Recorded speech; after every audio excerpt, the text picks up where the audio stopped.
Brake angle is the angle at which the front forks of the motorcycle are in relation to the ground.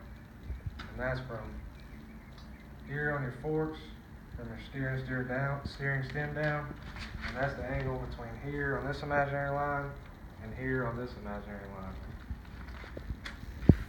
Trail is the distance along the ground between imaginary vertical line through the center of the front axle to the ground and another line through the center of the steering stem to the ground.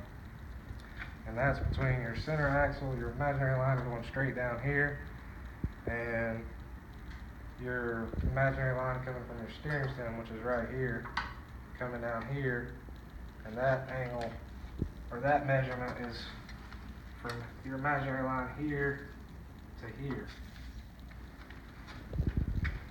Your wheelbase is the measurement from the center of the front axle here to the center of the rear axle here.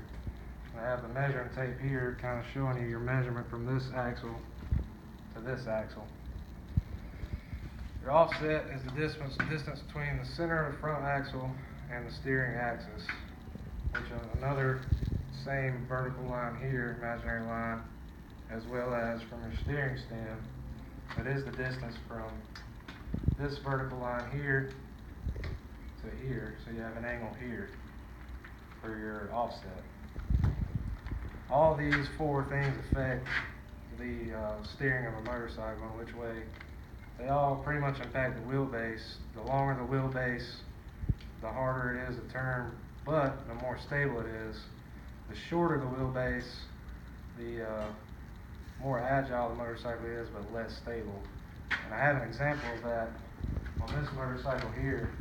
As you can tell, it's a little bit shorter of a wheelbase. It's about 5 inches shorter to be exact. This particular bike is more agile, but it's less stable going in a straight line.